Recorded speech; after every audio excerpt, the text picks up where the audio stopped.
Hello everyone, आप मुझे हाईप्रीज बुला सकते हैं और मैं आपका स्वागत करता हूं कोहर कलयुग। इंडिया में जब भी किसी रेप केस के बारे में डिस्कस किया जाता है तो निर्भया रेप केस का नाम सबसे टॉप में आता है और सुनने वालों के आज भी रोंगटे खड़े हो जाते हैं। अगर मैं आपसे कहूं कि निर्भया केस से 100 टाइम्स ब्रूटल कोई और केस था और उसके बारे में हमें ज्यादा पता भी नहीं है। ट्रस्ट मी गाइस, जब मैंने इस केस के बारे में पढ़ा तो मेरे को बिलीव नहीं हुआ कि ऐसा भी कुछ हुआ है। ये क्राइम जापान में कमिट हुआ था और जब लोगों को इस केस के बारे में पता चला तो उनका कलेजा बाहर आ गया। ये कहानी बहुत ही ज्यादा डिस्टर्बिंग है, तो अगर आप कम उम्र वाले हैं या फिर कमजोर दिल के तो अभी इस वीडियो को स्किप कर दीजिए। ये कहानी एक 17 साल की जापानीज लड़की जिसका नाम है जुनको फुरुटा, जो कि मिसाटो नाम की सिटी में अपने पेरेंट्स के साथ रहती थी। वो हाई स्कूल में थी और किसी भी नॉर्मल स्टूडेंट की तरह जुनको के अपने एम्बिशंस थे, कुछ ड्रीम्स थे जिसे वो पूरा करना चाहती थी। वो स्कूल के बाद पार्ट टाइम जॉब करती थी एक प्लास्टिक मोल्डिंग कंपनी में और उसके बाद एक जॉब उसने इलेक्ट्रॉनिक्स कंपनी में एक्सेप्ट कर ली थी, जहाँ पर वो ग्रेजुएशन के बाद काम करने वाली थी। अगर जुनको की पर्सनैलिटी की बात करें तो वो बेहद खूबसूरत थी और क्लास में काफी ज्यादा पॉपुलर थी। अनफॉर्चुनेटली उसकी खूबसूरती पे एक 18 साल के शैतान बच्चे की नजर पड़ गई। उसका नाम हिरोशी मियानो था। हिरोशी याकुजा का मेंबर भी था। याकुजा एक क्रिमिनल ऑर्गेनाइजेशन है जो कि अपने काले करतूतों के लिए जानी जाती है। हिरोशी ने जुनको को अपनी फीलिंग्स के बारे में बताया और जुनको ने उसको रिस्पेक्टफुली मना कर दिया, लेकिन हिरोशी रिजेक्शन बर्दाश्त नहीं कर पाया। उसने उसी वक्त सोच लिया उससे बदला लेने का। हिरोशी के 3 दोस्त और थे, जो अगुरा उम्र 17 साल, शिंजी मिनाटो उम्र 16 साल और याशुशी वाटानाबे उम्र 17 साल, जो कि उसकी क्रिमिनल एक्टिविटीज में मदद करते थे। नवंबर 25, 1988 जुनको अपनी जॉब से घर वापस आ रही थी साइकिल में, तभी पीछे से एक आदमी बाइक में आता है और तेजी से कट मार के जुनको को गिरा देता है। हिरोशी, जिसने जुनको को अपनी फीलिंग्स के बारे में बताया था, वो वहाँ पर पहुंचता है और जुनको को कहता है कि मैं तुम्हारे साथ चल लेता हूँ तुम्हारे घर तक। रात का समय हो रहा था और जुनको वैसी डर जाती है तो जुनको को ना चाहते हुए भी उसे हाँ बोलना पड़ता है। हिरोशी उसको एक सुनसान वेयरहाउस में ले जाता है जहाँ पर याकुजा के मेंबर उसका वेट कर रहे होते हैं। वहाँ पहुंचते ही वो उस लड़की को दबोच लेते हैं और उसका रेप कर देते हैं। सिर्फ एक आदमी नहीं बल्कि जितने भी वहां होते हैं सब बारी बारी करके उसका फायदा उठाते हैं और उसे धमकी देते हैं कि अगर तूने आवाज निकाली तो हम तेरी फैमिली को मार देंगे। उसके बाद उसे एक होटल में ले जाते हैं जहाँ पर याशुशी और शिंजी से उसकी मुलाकात होती है और वो दोनों भी उसके साथ वही करते हैं। जुनको पहली लड़की नहीं थी, ऐसा इन्होंने पहले भी कई बार कई लड़कियों के साथ किया है जहाँ पर वो उनके साथ गलत हरकतें करते थे और बाद में उन्हें छोड़ देते थे। अगले दिन सुबह के 3 बजे मियानो फ्रूटा को नजदीकी पार्क में ले जाता है जहाँ पर मिनाटो, ओगुरा और वनाटाबे उसका वेट कर रहे होते हैं। वो पूरी तरीके से उसे डोमिनेट करते हैं और ये बोलते हैं कि अगर तुमने भागने की कोशिश करी तो हमें तुम्हारे घर का एड्रेस पता है और हमारी गैंग तुम्हारी फैमिली को मार देगी। तो वो उसे मिनाटो के घर पे ले जाते हैं जहां पर वो उसे फिर से असॉल्ट करते हैं। नवंबर 27 को फ्रूटा के पेरेंट्स पुलिस कंप्लेन करते हैं कि उनकी बेटी 2 दिन से लापता है। अब ये बात उन चारों को पता होती है कि फ्रूटा की फैमिली पुलिस कंप्लेन जरूर करेगी, तो वो बार बार फ्रूटा के घर पे कॉल करवाते हैं और उससे बुलवाते हैं कि वो किसी फ्रेंड के यहाँ है, सेफ है, तो पुलिस इन्वेस्टिगेशन रुकवा दो। अब ये पांचों मिनाटो के घर पे स्टे कर रहे होते हैं और उसी वक्त मिनाटो के पेरेंट्स आ जाते हैं। तो पूछते हैं कि ये लड़की कौन है, तो मिनाटो कहता है कि ये मेरी गर्लफ्रेंड है। अब फ्रूटा के एक्सप्रेशंस देख के उन्हें पता चल जाता है कि उनका बेटा झूठ बोल रहा है, लेकिन वो फिर भी इसलिए कुछ नहीं बोलते क्योंकि उनके बेटे का बिहेवियर दिन प्रतिदिन एग्रेसिव होता जाता है। तो चीजें और ज्यादा बदतर ना हो इसलिए वो पुलिस कंप्लेन करना अवॉइड करते हैं। नवंबर 28 को मियानो अपने 2 और दोस्तों को इनवाइट करता है, नाकुमारा और इहारा। वो सीधा जाते हैं मिनाटो के रूम में। वहां पर देखते कि फ्रूटा बैठी हुई है लॉन्ग स्लीव टी शर्ट और एक स्कर्ट पहन के, जो कि मियानो ने कुछ दिन पहले ही एक स्टोर से चुराई होती है। फिर वो सारे के सारे कफ सिरप पीते हैं और इमेजिन करते हैं कि जैसे ये ड्रग है और नशेड़ियों वाली हरकतें शुरू कर देते हैं। अब ये देख के फ्रूटा बहुत डर जाती है तो चिल्ला के भागने की कोशिश करती है, लेकिन मियानो उसको दबोच लेता है और इहारा उसके मुंह को तकिए से दबा देता है। अब लड़की की चीख सुन के मिनाटो के पेरेंट्स जाग जाते हैं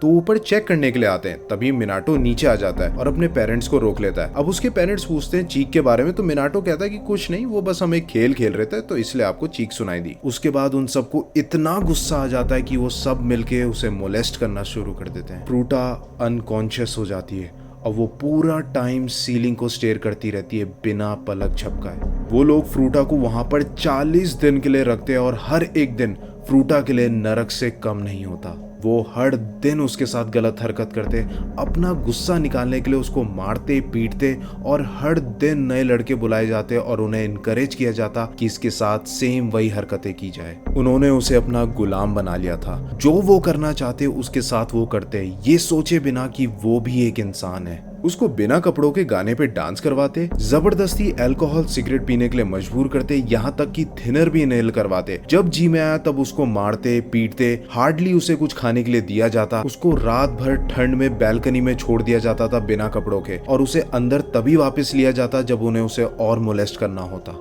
मियानो हर दिन फ्रूटा के हाथ और पैर पे लाइटर का फ्लूइड डालता और उसकी स्किन जला देता। हद तो तब हो गई जब उसने उसके प्राइवेट पार्ट्स में मेटल रॉड और बॉटल जैसी चीजें डाली और उसे अपना यूरिन पीने के लिए मजबूर कर दिया। ये लोग इंसान के नाम पे जीते जागते हैवान थे। जब मैं इन केस की स्टडी कर रहा था तो मुझे दो सबसे ट्रेजिक सीन्स के बारे में पता चला।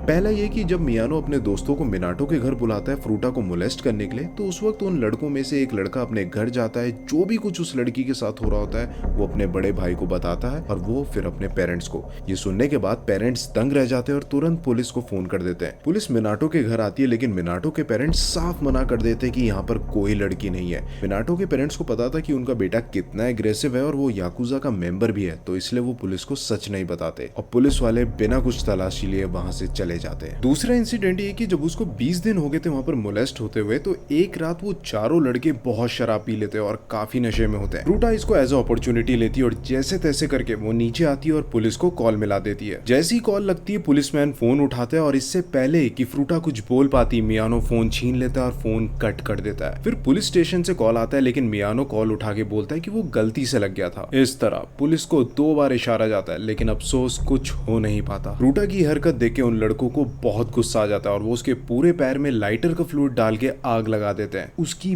पूरी स्किन जल जाती है, जिस कारण वो चल भी नहीं पाती। उसको वॉशरूम जाने के लिए भी रेंगना पड़ता। के बाद चीजें और बदतर होते चली जाती है। हर दिन वो लड़के उसको अलग अलग तरीके से टॉर्चर करते, जैसे कि उसको सीलिंग फैन से लटका के पंचिंग बैग की तरह यूज करना, उसके सर को दीवार पे लगा के उसके ऊपर कूदना और यहाँ तक कि पटाखे उसके कान और प्राइवेट पार्ट्स में चला देना। इन सब चीजों से उसके कान के पर्दे फट गए, उसको इंटरनल ब्लीडिंग होने लगी थी और वो खाना भी डाइजेस्ट नहीं कर पा रही थी। ऐसा कोई बॉडी पार्ट नहीं था जहां पर जख्म ना हो। उसका पूरा फेस सूज गया था, आईलैशेस डैमेज हो गई थी और 30 दिन के टॉर्चर के बाद उसने यूरिनेट करना भी बंद कर दिया था। इतनी ब्रूटैलिटी के बाद वो पूरी तरीके से अपाइज हो गई और उसकी बॉडी सड़ने लग गई, जिस कारण उसकी बॉडी से स्मेल आने लगी थी। स्मेल आने की वजह से उन लड़कों का फ्रूटा के प्रति सेक्सुअल अट्रैक्शन खत्म हो गया।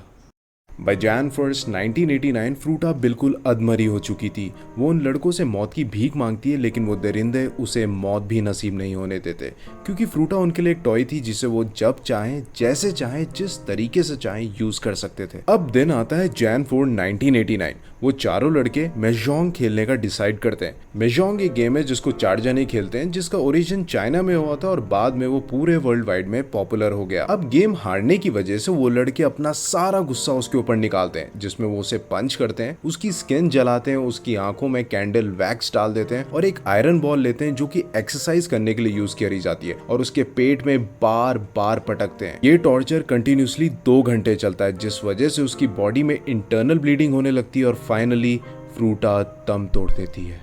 वो लड़के उसको वहीं जमीन में छोड़ देते हैं क्योंकि उन्हें लगता है ये अनकॉन्शियस हो गया है। कुछ घंटे के बाद मिनाटो के भाई का कॉल आता है और वो बताता है कि फ्रूटा मर चुकी है। ये सुनने के बाद चारों लड़के डर जाते हैं कि उनको फांसी या उम्र कैद होगी। पकड़े न जाने की डर से वो चारों लड़के एक प्लान बनाते हैं। वो फ्रूटा की बॉडी को एक कंबल में लपेटते हैं और ट्रैवलिंग बैग में बंद कर देते हैं। उसके बाद 210 लीटर के ड्रम में उसकी बॉडी को डालते हैं और उसको सीमेंट से भर देते हैं और फिर वो सीमेंट का ट्रक ले जाके क्योटो, जो कि टोक्यो में है, वहां फेंक देते हैं। लेकिन वो ये चेक नहीं करते कि सीमेंट सूखने के बाद फ्रूटा के कुछ बाल बाहर ही रह गए थे। Jan 23, 1989 ओगुरा और मियानो को पुलिस अरेस्ट कर लेती है, एक 19 साल की लड़की का गैंग रेप करने के चक्कर में। जब इंटेरोगेशन होती है तो मियानो फ्रूटा के केस से कंफ्यूज हो जाता है। उसको लगता है कि वो फ्रूटा के बारे में पूछ रहे हैं और उसका दोस्त ओगुरा ने सब कन्फेस कर लिया। मियानो फ्रूटा की बॉडी के बारे में सब बता देता है, जिससे पुलिस वाले भी कंफ्यूज हो जाते हैं। बाद में पुलिस वालों को समझ में आता है कि ये दूसरी लड़की के बारे में बता रहा है। उसके बाद पुलिस सर्च करती है और वो ड्रम ढूंढ लेती है। उसकी बॉडी इतनी डैमेज होती है कि आइडेंटिफाई करना मुश्किल हो जाता है कि ये किसकी बॉडी है। बाद में फ्रूटा की बॉडी को उसके फिंगरप्रिंट से आइडेंटिफाई करा जाता है और ये भी पता चलता है कि फ्रूटा प्रेग्नेंट थी। उन चारों लड़कों को अरेस्ट कर लिया जाता है, लेकिन कोर्ट उनकी आइडेंटिटी रिवील नहीं करता। फिर एक जर्नलिस्ट उन लोगों की आइडेंटिटी अपनी मैगजीन में छाप देता है और मेंशन करता है कि इतने हीनियस क्राइम के लिए इन लोगों के पास कोई ह्यूमन राइट्स नहीं होने चाहिए। शॉकिंगली कोर्ट उन्हें गिल्टी तो मानता है, लेकिन इसलिए क्योंकि फ्रूटा की डेथ हो गई थी इंजरी की वजह से। कोर्ट वो सारी चीजें इग्नोर कर देता है जो उन्होंने फ्रूटा के साथ करी थी। मियानो को गैंग का लीडर बताया जाता है और उसे 20 साल की सजा होती है। वाटानाबे को 5 से 7 साल की, ओगुरा को 8 साल की और मिनाटो को 9 साल की सजा होती है। इस वर्डिक्ट के बाद लोगों ने कई सवाल उठाए कि इतने ब्रूटल एक्ट के लिए बस इतनी सी सजा। लोगों ने ये तक आरोप लगाए कि कोर्ट याकुजा के इन्फ्लुएंस में था। पुलिस ने जब अपनी पूरी इन्वेस्टिगेशन करी तो कई सारे लड़कों का नाम सामने आया, जिसमें उन्होंने कुछ लड़कों को अरेस्ट भी किया। ये कहा जाता है कि फ्रूटा को 44 दिन 44 डेज के टॉर्चर में लगभग 100 से ज्यादा लोगों ने मोलेस्ट किया और तकरीबन 500 बार किया। और अगर आप सोच रहे हैं कि इस टाइम ये लोग कहाँ हैं, तो जेल से रिलीज होने के बाद इन्होंने फिर से क्राइम करना शुरू किया और दोबारा से ये लोग अरेस्ट हो गए।